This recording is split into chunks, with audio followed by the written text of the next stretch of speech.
Then verily the first covenant had also ordinances of divine service, and a worldly sanctuary.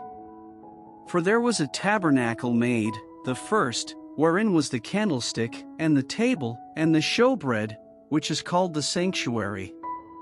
And after the second veil, the tabernacle which is called the holiest of all, which had the golden censer, and the ark of the covenant overlaid round about with gold, wherein was the golden pot that had manna, and Aaron's rod that budded, and the tables of the covenant. And over it the cherubims of glory shadowing the mercy seat, of which we cannot now speak particularly. Now when these things were thus ordained, the priests went always into the first tabernacle, accomplishing the service of God. But into the second went the high priest alone once every year, not without blood, which he offered for himself, and for the errors of the people.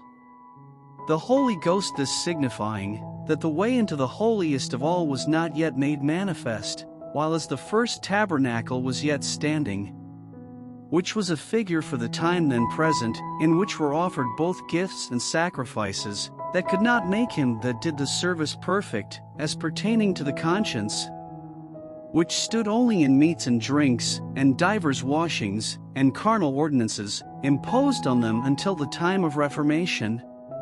But Christ being come an high priest of good things to come, by a greater and more perfect tabernacle, not made with hands, that is to say, not of this building, neither by the blood of goats and calves, but by his own blood he entered in once into the holy place, having obtained eternal redemption for us.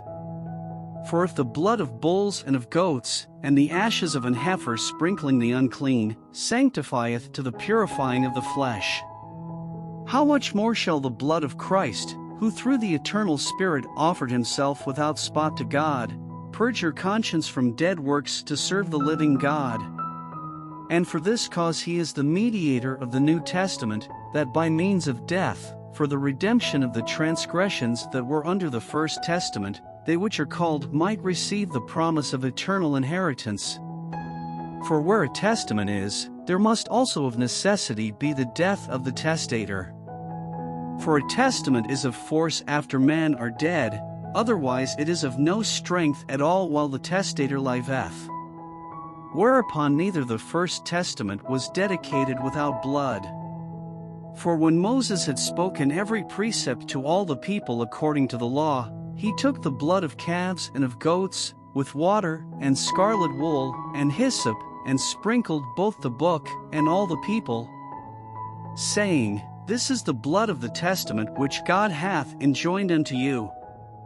Moreover he sprinkled with blood both the tabernacle, and all the vessels of the ministry. And almost all things are by the law purged with blood, and without shedding of blood is no remission.